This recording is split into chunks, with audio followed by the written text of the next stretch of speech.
не влече надолу, ние ангелите се дигаме против Бога во интерес на спас на светот. Ова почитување не е моја размисла, туку го кажува ангелот во представата Марисол, текст работен, значи напишан текст од Козе Ривера, хиспаноамерикански автор, а во режија на уважениот режисер Владимир Милчин.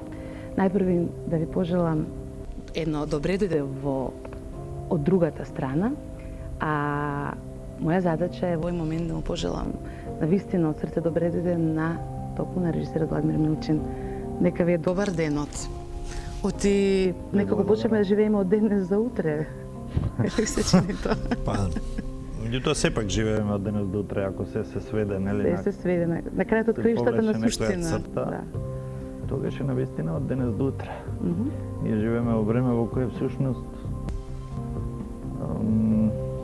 може би прашање на ментална дисциплина да не си дозволуваме да планираме на многу долги патеки. Мислам дека тој вид на комодитет веќе не е нешто што можеме да си го дозволуваме. Така што подобро е да мислиме на она што е утре. Се разбира дека мора да имаме и некакви копнежи, желби, надежи и така натаму, меѓутоа реалноста знае да биде многу сурова и затоа подобро е тоа на некој начин да си го криеме. Така, не за никој не може да изрежира. Вие како ви оди тоа од рака или од ум во однос на самиот живот, како режисер долгогодишен, наградуван, признаен? Всушност не знаете што е потешко, нели? Да режирате на сцена и да режирате вон од сцената. Понекогаш, нели, како бела тона, уметноста е сепак нешто што е во сферите на кое преоѓа и од онаа страна границата, нели, влегува во подрачјето на невозможното. Влегува во подрачјето на неостварливото, во она за што мечтаеме, влегува во подрачјето на соништата. Во реалноста понекогаш дури ми се чини дека е опасно ако пробате да ги премногу да ја изнасилите. Ако пробате премногу да ја изрежирате согласно вашите, да речеме, кошмари. Але мислам дека многу често диктаторите всушност се обидувале своите кошмари да ги изрежираат во реалноста, и последиците биле погубни. Така што мислам дека, нели, колку што во уметноста скромноста и не мора да е некаков квалитет, нели, кога се прави уметноста, без оглед дали е театар, филм, сликарство, литература, толку ми се чини дека во реалноста скромноста денес е квалитет. И дека таа би можела помогне степенот на лудилото во реалноста да се намали, доколку оние кои имаат многу моќ, располагаат со многу моќ, од време на време ви се подсетиле дека скромноста сепак не е нешто што е срамна особина. Напротив, да, доколку ние луѓето имаме свест за смртноста и непознаници за вечноста, треба да имаме, значи, скромност кон вечноста, бидејќи ништо не знаеме од другата страна, што навистина не чека. Добро, ако тешко се режира животот, може ли да ни се случи да бидеме под некаква режија, често пат, на некој нешто, на непознати или познати сили? Па ја мислам дека е тоа нешто што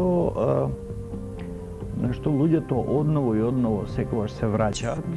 Нели, идејата дека всушност некаков голем брат, нели, не гледа, па не режира, ни го определува животот. Ние живееме во свет во кој многу често се појавуваат разни варијанти на некаква светска конспирација која прават овие или оние. Има една опасност во тоа.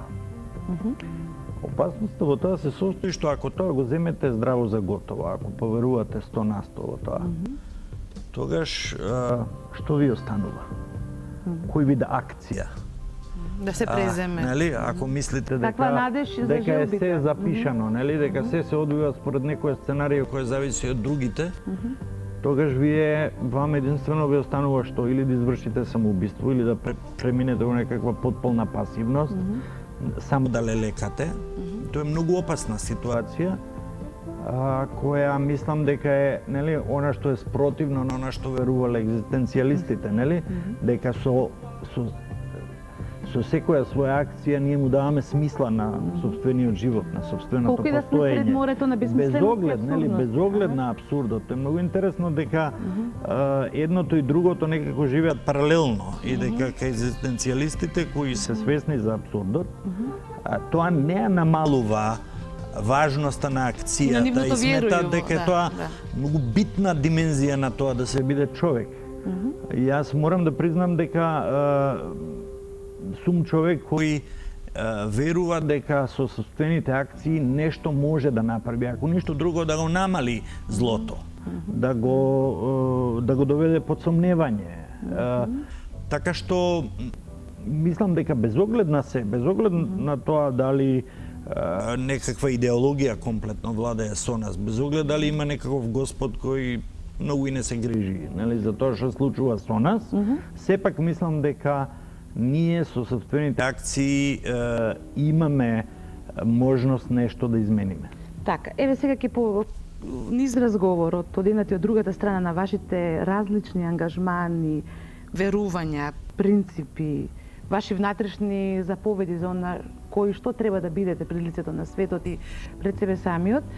Еве, најпрвин, она што е испоред мене и беше добар повод за да ве повикам во рамки на еден ваков диалог е вашата роља на режисер. Бидејќи воведот го направив нели во текстот на Хозе Ривера, а вие го режиравте. Значи, што смисла најдовте режирајќи еден ваков текст каде што нели се вели Бог е сенилен, тоа е предумирање, не влече надол, каде што нели ангелот во тој текст, во таа представа се побунува и од ангел на животот станува ангел на смртта. Дали навистина Бог сенилен или пак луѓето, човештвото не се сеќава и не ги сеќава собствените гревови. Не само од Адам и Ева, тука е веќе во 21 век. Зашто повеќе се работи? Чија е одговорноста првенствено? Или пак луѓето секогаш им е лесно на оној Deus ex machina да го повика дека е одговорен виновен за сите потреби. Може да биде, нели? Може да биде дека ние... Што е според вас? Дека ние од време на време се сеќаваме на Бога, само кој ќе ни треба некој кого ќе го обвиниме, нели, за собствените неуспеси.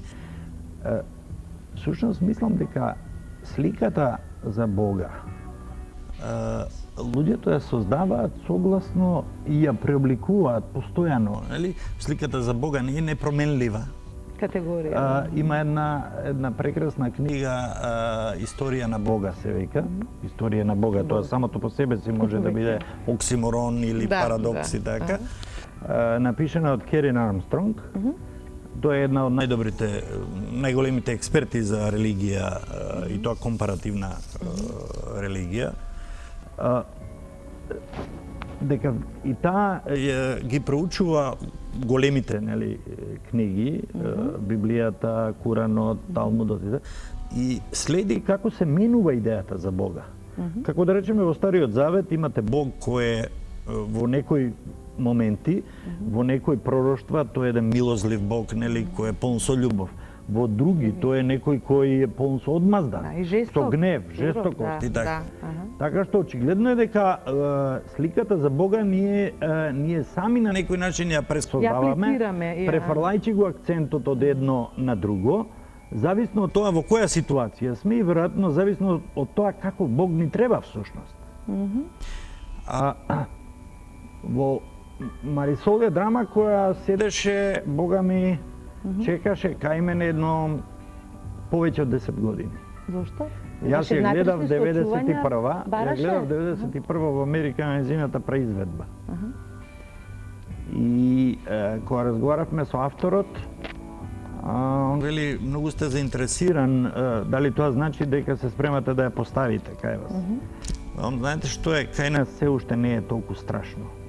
Што? Животот. Кај нас се уште нема толку убиства на улица, нема толку силувања. Се уште постои некаква надеж дека градот, дека животот нема да ни заличи на некаков пекол во кој луѓето едни на други си се само зверови. Тоа беше 10 дена пред да почне војната во Сарајево. Токму тогаш. И во тој период од 12 години јас одново се враќав на текстот и постојано велев да се уште не сме дотука. Дотаму не сме, Да. нели? Во еден момент помислив дека сепак сме негде дотаму и дека тоа морам да го исфрлам од себе си. И дека тој е еден вид опомена која не сме да се премолчи. Многу е лошо, ми се чини, тоа што понекогаш го криеме од другите, она што не мачи. Така што, во таа смисла, театарот понекогаш е место каде што можете да го кажете и она што инаку не го кажувате. Имаше една многу добра реакција на еден гледач кој рече представата ме погоди најмногу поради тоа што вие на сцена гласно го кажувате она што ние дома си го шепотиме. Немаме храброст да го соопштиме. Така што таму всушност тоа што го кажува ангелот и тоа е основно ми се чини, тука е етосот и на најстрашните работи. Тоа што ангелот таму го кажува, не го кажува како некој кој триумфира. Тој воопшто не триумфира поради тоа што неговиот заклучок е дека Господ кренал раце и дека Господ не може веќе го поправи. Како ангел потемнет од јацот. Кажано со многу болка. И со многу страдање. Меѓутоа тој се крева против сето она што го именуваме зло во светот. Се крева со оружје, се крева воинствено. Дали до мирот и до некои состојби на човечност, на етика, на нирвана општо човечка, може да се постигнат на тој начин? Затоа таму постои Марисол, која одбива да се придружи на вооружениот бунт. Така што тука доаѓа до некаква, нели, ангелското преоѓа во неа. Во неа. И се изедначува како... Таа едноставно страшно долго се опира на тоа дека мора да се земе оружје в раце. Таа не може да прифати дека војната е начин на кој може да се исправаат неправдите. Така што ангелското е сепак сочувано во представата. Вие лично, како сте убеден, како интелектуалец, како човек, како режисер, дали во однос на сите оние случувања од другата страна на мирот, што е војна или што е различен вид агресија, треба да се возврати во поедини моменти или пак на која страна сте во рамките на овие роли од представата? Знаете, има ли решение за вас конкретно за земање страна во таа? Јас мислам дека човек би требал до крај до некоја последна граница да одбива оружје. Меѓутоа, веројатно има моменти кога нема друг избор. Нали? Кога де факто одбивањето да се земе оружје в рака заради легитимна себеодбрана станува всушност придонес за злото. За злото, за да се развие повеќе другата страна. Во тој момент практично вие веќе немате избор. Еве тука го врзуваме и вашиот, нели, ке шетаме од она што е представа во театар и представа во животот и представи разни тронови земски и небески. Познат сте во вашиот ангажман политички, па и вашиот ангажман, вашата позиција како извршен директор на фондацијата Сорос отворено општество. Во еден разговор ми кажавте дека јас тоа чувствувам дека сте природа која што сака да реагира на определени состојно определени нешта. Меѓутоа мотивот е она иницирачки момент или вашата иницијација среде она политичко милје и обликување на ваши политички ставови, како беа мотивирани и кои се тие ставови? Ја мислам дека тој... Ваши убедувања човечки, кои потоа се обликуваат нели на таа сцена. Мислам дека тоа и го спомнав еднаш. Никогаш не сум се замислувал себе си како човек кој живее надвор од сопствената татковина. Јасно беше дека за да ја одбранам својата позиција на граѓанин на Македонија, кој не прифаќа да биде бегалец, емигрант, како било која од тие категории, Јасно беше дека не можам да избегам од тоа да и практично се обидам да направам нешто што и мене ќе ме спаси од таков статус, бегалец, емигранти да е, а и другите. Значи, се обидам да го одбранам својот живот овде, тука каде што сум роден. И јасно беше дека тоа подразбира вклучување во некакви политички акции и овде и надвор. Не беше тоа прашање на... Не е нешто што јас го избрав, тоа е нешто што ми се наметна. Што ви избра вас? Тоа се моменти кога едноставно, ја тоа често го потребувам, почнува стомакот да боли толку, што нешто мора да се направи. Има ли надеж, има ли лек за болките во стомакот? Па има... Помеѓу реалноста на театарот и реалноста живот на Театарот всушност во театарот понекогаш стомак боли и повеќе отколку во реалноста. Да. Во реалноста тоа значи дека има моменти кога едноставно не може да се одбегне да се одреагира на нешто или нешто не може да се премолчи, нешто мора да се преземе Што е она што вие не можете да го премолчите и не сакате и покрај сите ризици на тој занает именуван занает со вој околу зборовите да не се премолчи, зборот да предизвика ехо, потребата се застане и на определена страна. Што е тоа? Кои се тие нешта како принципи? Како принципи, не можеби како елаборатна политичка програма, нели? Не, се разбира. Јас немам некаква конкретна политичка програма. Меѓутоа, она што може да ме извади од кожа на вистина е кога ќе се соочам со нешто што е нахалност кај луѓето кои имаат моќ. Кога се работи за злоупотреба на моќ која е таква што ги загрозува луѓето наоколу. Кога се работи за некаква очигледна дрска лага, кога тој што има моќ без оглед на која елита припаѓа, се обидува другите ги направи будали. Кога се случува кога ќе се соочам со нешто што ме подсетува на ужасите и на фашизмот и на сталинизмот. Тоа е нешто кога гледам како, да речеме, некој се е омраза. Кога гледам дека кој ќе се соочам со политика која се залага за свет во кој има само една боја. Нали, кој е само црвен или само црн или само сив или само син, се едно. Значи, еден вид, она што е некаков опасен вид на социјално инженерство, нали, во која некој се обидува се да сведе на собствена мерка. А таа мерка често е многу малечка, многу ограничена. Тој бунтовен код го имате од вашите предци, така ми рековте еднаш. Куќата во Битола, асоцијација предмети, во Прилеп се извинувам. Во Прилеп, всушност едни од првите играчки што ми допаднаа в раце, се разбира јас, тие не биле играчки за тие кои ги правеле.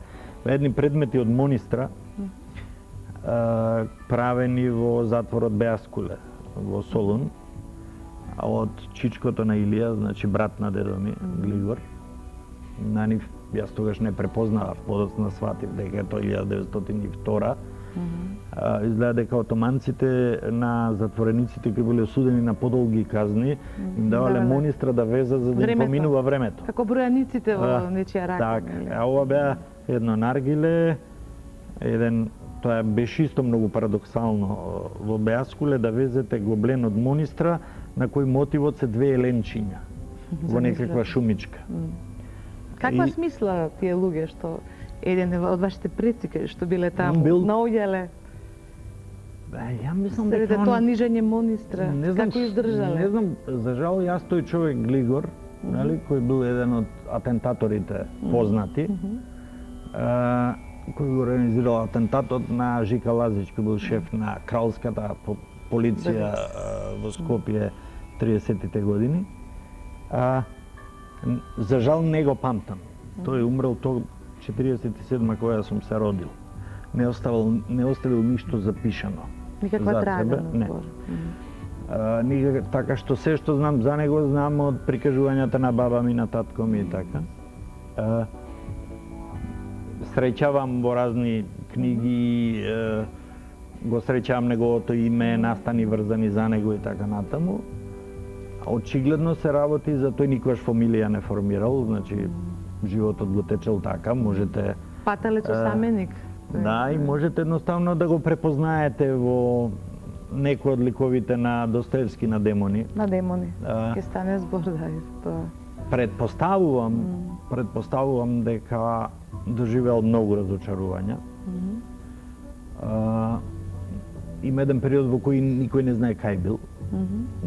Тој едно време се појавил во Унгарија, во еден логор во кој се вршила обука на атентаторите за атентатот на кралј Александар Караѓорđević. После тоа има една дупка временска, никој не знае кај бил. И кога се враќа овде брзо умира. Така што јас предпоставувам дека имало многу осаменост, дека имало многу разочарувања. Мислам дека тоа бил живот кој бил живот на човек кој талка, кој постојано се крие. Сеќам една од работите што ми ги кажа за него беше дека во берберниците во Прилеп секојаш седел в чош, да има два зида зад себе. Да ги гледа другите. Да, и никој да не му приде од грб. Аха. Така што предпоставувам дека тоа бил живот кој бил онака баш како животот на некој од овие ликови кои гледаме по филмови. Така. Дури поинтензивни карактери, веројатно. што и самиот живот може да ги смисли многу повеќе од што самите писатели. Дали вие како код кој се продолжува на едно такво наследство се доживате себе си како во определени макар моменти, особено самотник, особено загрижен, особено разочаран. Ај тука еве, не можеме да не ве прашам и макар во име на едно и ваше објаснување на луѓето на кои ќе им дозволиме да бидат сомнежливи, нели, во однос на конкретно еве вашата позиција на извршен директор во Сорос, значи од другата страна на театарот, на таа реалност. Како ќе им одговорите на оние луѓе кои негуваат сомнеж дека господинот Сорос, дека господинот Владимир Милчин, дека се тоа некакви заткулиси во однос на она што е македонска сцена, Македонија, незината независност, незината автентична автохност и така. Што им кажувате и на какви сомнежи сте наидувале, како ве прашувале луѓето? Па има наедноставно е вака. Нека имаме можност сега тоа да им го објасните и јавно. Нека ги погледнат книгите објавени во Македонија од 92 нааму, нека ги отворат задните страници кај што пишува кој помогнал издавање и ќе видат дека стотици и стотици книги објавени на македонски во овие 12 години го носат знакот на фондацијата. Фондација која работи да урне идентитет, интегритет, не помага издавање книги на тој јазик. Така што тоа е она што е најлесно. Тоа ве разочарува понекогаш или ме убива? Ве убива, така? Ме убива. Колку го мислите често? Дали им објаснувате на другите луѓе или веќе многу оставате... често разговарам. Не, се уште не сум хренал раце од тоа да им објаснувам на луѓето. Нели се уште го правите? Без оглед колку е тоа понекогаш апсурдно, колку се понекогаш апсурдни обвиненијата. Сум им објаснувал и на луѓе кои мислеле дека Сорос е грк. Па сум им објаснувал дека тоа е Шорош, всушност, ама во Америка не читаат тоа како Ш, нели, бидејќи унгарското Ш е С, всушност. И дека тој е унгарски евреин. Се сеќавам на една фантастична теорија, нели, за тоа дека Сорос всушност ја формирал фондацијата овде за да може да ја купи Македонија, за да можат израелците, евреите кои живеат во Израел, бидејќи се загрозени во Арапското море, да се префрлат овде. Човекот што ми ја раскажа, кој беше многу симпатичен човек, многу драг инаку.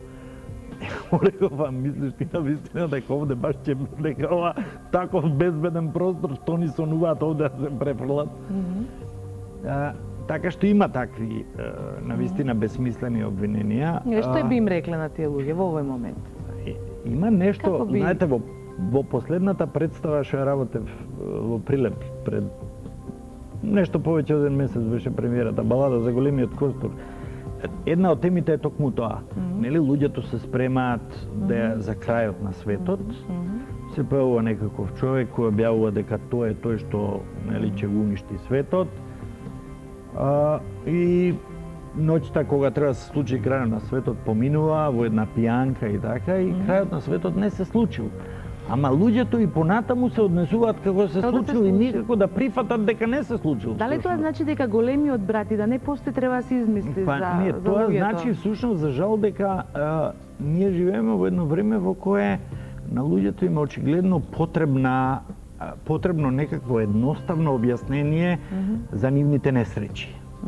Нив им е потребен некако виновник кој сам по себе си ќе ги објасни сите бели што ги снашле. Сите маки, сите болки. Ние имавме еден момент, нели, имаше една кулминација во која сите луѓе почнаа да веруваат дека ќе почне да паѓа злато од небото, нели?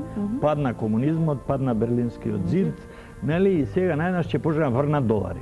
Ама долари не врнат. Еве сега има евра, ама ги бараме под... Ни овде, ни во Америка нигде не врнат. Под секој агол вака на нашите... И сега сме во ситуација во која мислиме дека всушност тоа се случи, ама мора да има еден некој виновник и тој мора да биде надвор од нас. Так. Тоа мора да е некој што не сме ние. Нали, пеколот е во другите, како вика Сартер. Да, пеколот е во другите, не е во нас. Добро. И тоа е пак еден проблем, тоа е исто еден вид на себе амнестирање. Тогаш престануваме да си поставуваме прашање, чекај, а можев ли јас нешто да направам поинаку? Или дали смеев да премолчам тогаш кога премолчав? Тогаш кога требаше да кажам гласно некакви своји... Значи, тоа е сепак еден вид на бегање од одговорност. Од кои се оние нешта пред она едно внатрешно ваше етичко исправање, кога се погледнувате и што во вас самите човек наоѓате, што смисли за вас, што смисла за вас самиот, бидејќи во смисла на тоа дека Оријана Фалачи во една своја книга вели интелектуалецот, кога сепак е гласноговорник и вон она што е негово уметничко дело, едноставно не идува на лепеза од ризици, нели, како реакција на луѓето, како реакција на оние од другата страна и така натаму. Велите дека сето ова ве убива, дека меѓутоа одите понатаму убедени, нели, во она во што сте убедени. Какво решение тогаш? Како може да се разреши таа состојба, таа ситуација, а да не ризикувате секогаш премногу? Или пак не ви е важно тоа ризикување? Ако што може да ве доведе ризикот? Например, дали сте размислувале? Проблемот, веројатно... Или недоразбирањето со И Оријана Фалачи, која тоа го пишува, е некој кој постојано се занимава со реалноста околу себе. Да. Тоа не го пишува од позиција на човек кој е зад, да речеме, манастирски зидови, избегал од светот, нели, и сега од таму го кажува тоа. Значи, всушност, јас знам многу луѓе, нели, кои избегале од реалноста, го пронашле својот комодитет во тоа да ништо не ги засега, или ако ги засега не покажуваат дека ги засега, не се мешаат во ништо, нели, и се однесуваат според онаа логика дека мучењето е злато, нели, или дека наведнена, како беше тоа, наведната глава сабја не ја сече и така натаму и така натаму. Ја мислам дека тој вид конформизам е нешто што практично значи бегање од одговорноста. Се разбира дека е крајно ризично ако интелектуалецот својот јавен ангажман го остварува така што седнува во некаква фотелја која е фотелја на власта, тога што е уште поризично. Нели, кога по извесно време ќе открие, нели, како вика Меша Селимовиќ во Дервишот, вика нели, дека Дервишот станал кадија Божем за да го измени светот, а всушност кадијата Дервишот се изменил, а светот се останал така како што е. Така како што е. Така што ние, знаете, сите луѓе, дури и оние најтврдокорните, порано или позна ќе мора да повлечат некоја линија, да се прашаат што направив. Кај бев, каде се упатив, кај стигнав. И што можам за понатаму да направам? Што направив и што евентуално уште можам да направам, односно дали се уште имам извесен дигнитет, нели, извесен грбник морален, за да можам и понатаму нешто да правам, зашто кога ќе го извиткате грбникот 2-3 пати, Тешко да ги прашање е справите. веќе, нели, дали нешто може да правите дека коските и не подобро се е тогаш справаат да без- се засолните. И подобро е ништо не правите тогаш. Тогаш.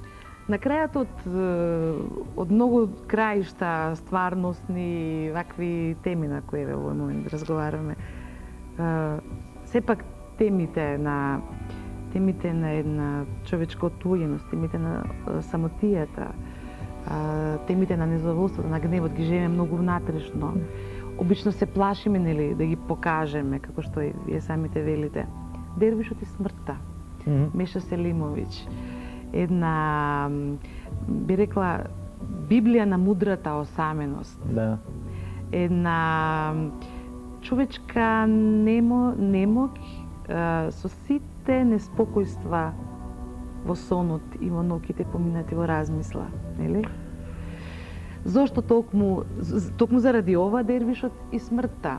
А сигурно ве знам дека темата на дервишите е прилично ваша пасија, ама токму и дервишот на Меша Селимовиќ, која представа која многу добро ја направивте, подготвивте, и имаше ехо, имаше награда, патуваше до луѓето, нели?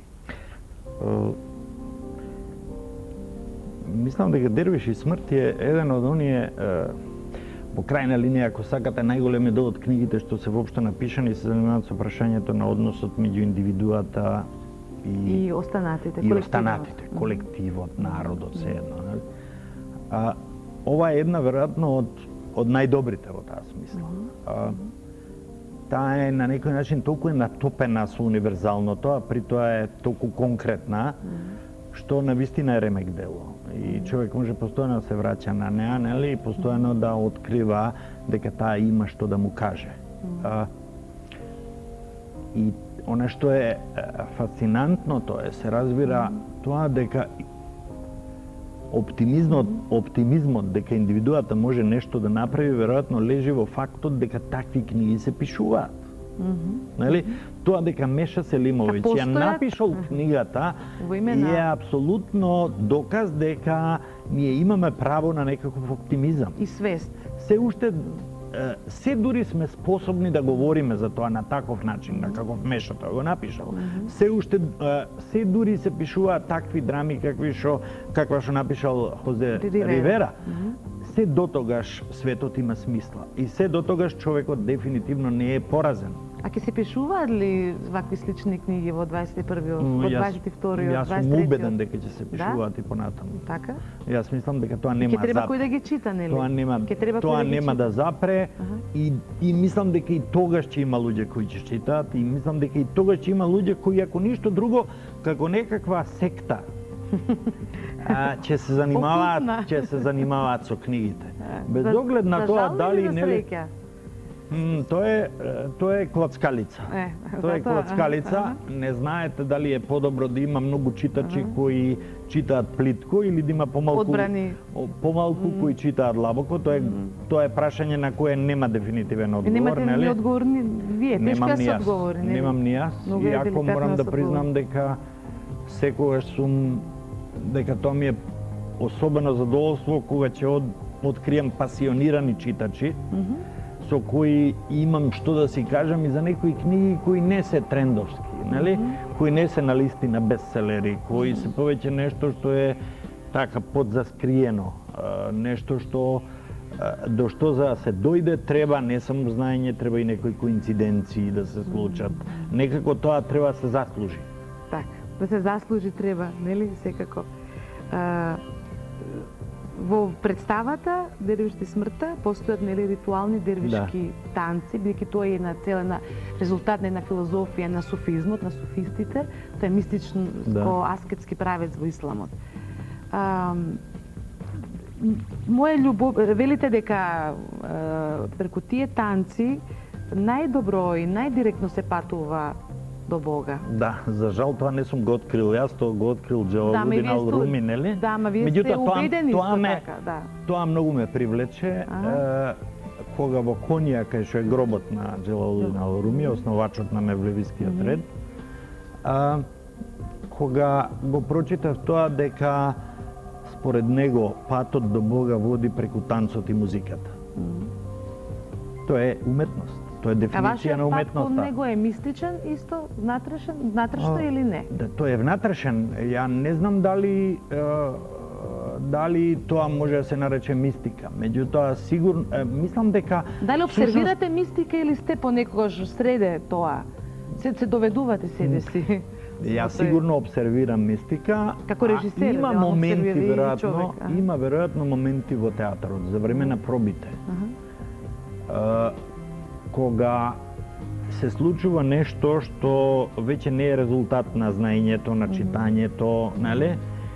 Туку е резултат на некаква интензивна размена на енергии меѓу мене, да речеме, во салата и актерите на сцена. И тогаш се случува еден друг вид комуникација, еден друг вид досегање до некоја подлабока суштина, кој не е вербален. Да, не може да се не е соопштлив на тој начин. И тука веројатно навлегуваме во нешто што е подрачје на мистичното, без многу сега да го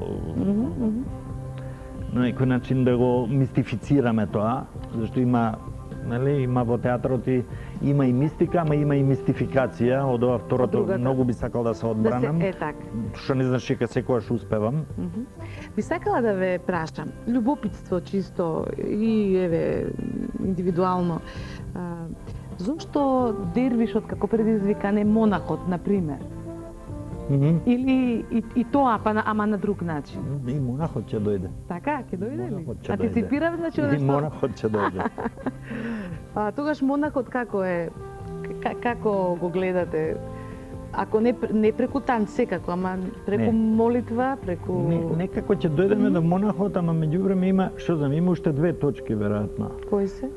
Едната е богомилите, а втората е монахот. Слично со нели дервишите, со суфистите, богомилите, слободарски однос. Една од најдобрите книги на тема на суфизмот говори за тоа да открива многу длабока комуникација, многу длабоки врски меѓу Суфи и Франциско од Асизи. Така што понекогаш работите што нам ни изгледаат како одделени од зид денес, всушност не биле така.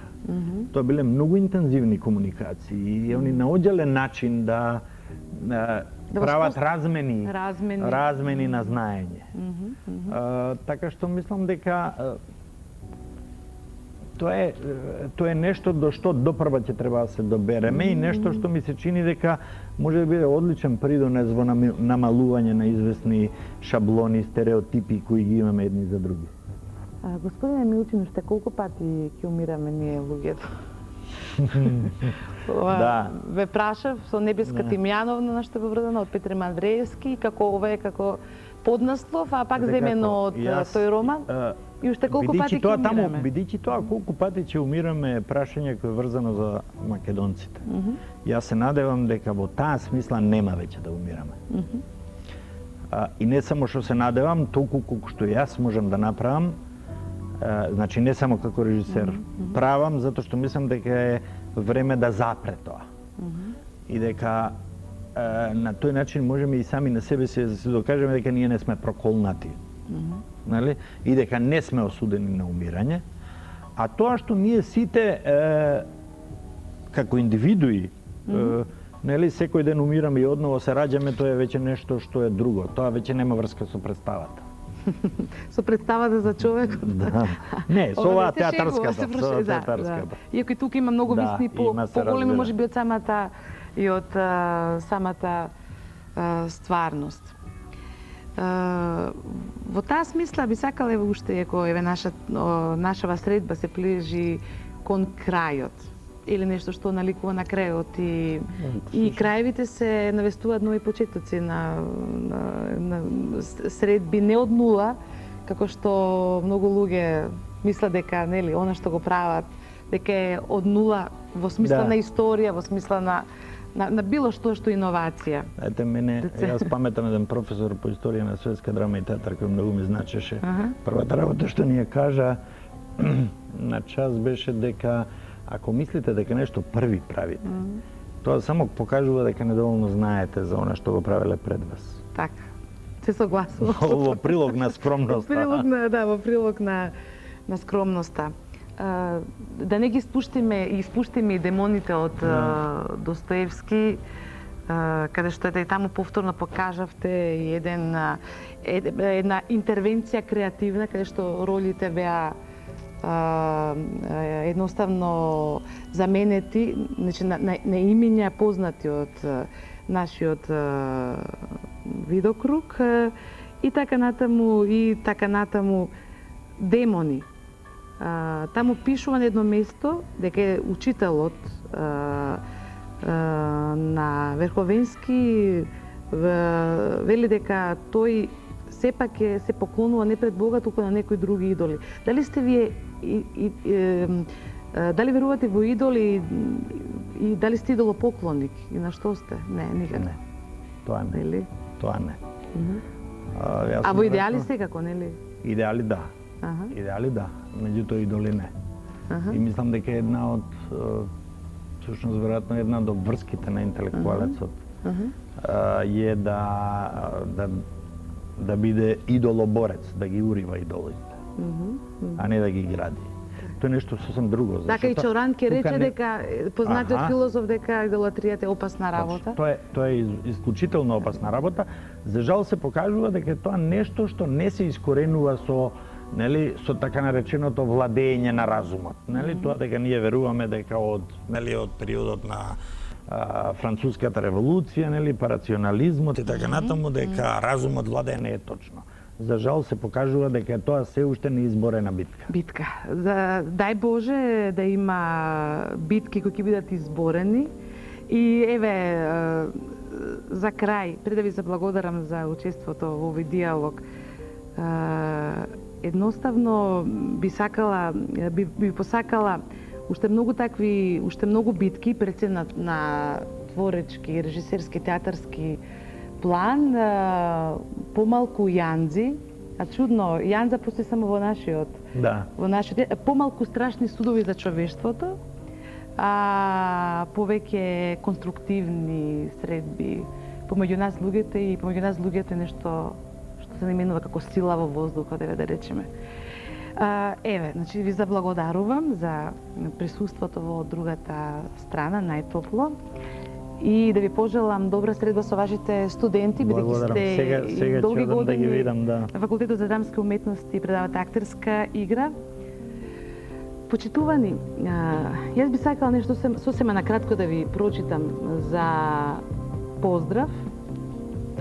Ова го напишал наместо молитва или како молитва Мигуел Сервантес.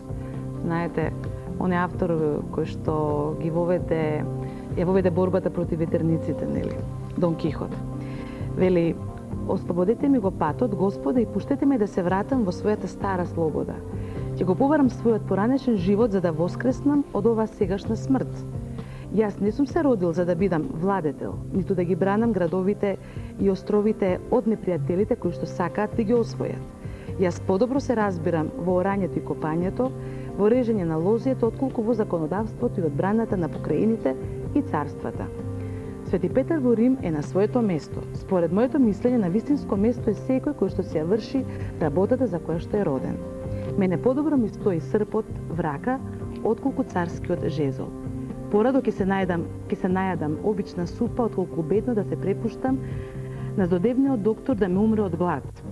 Порадо во лето ќе легнам во дабова сенка, а во зима ќе се завиткам во овчја кожа, отколку со владетелските грижи да спијам во холандска постелнина и да се облекувам во крзно од самур. За Божја љубов, почитувани Господа, речете му на кнезот, на мојот Господар, дека гол сум роден и гол сакам да останам. Ниту нешто добивам, ниту нешто губам, со тоа сакам да кажам дека оваа управа ја започнав без денар сакам и да се одам, без оглед како тоа го прават намесниците на другите острови. Како Санчо Панса се родив, како Санчо Панса сакам и да умрам."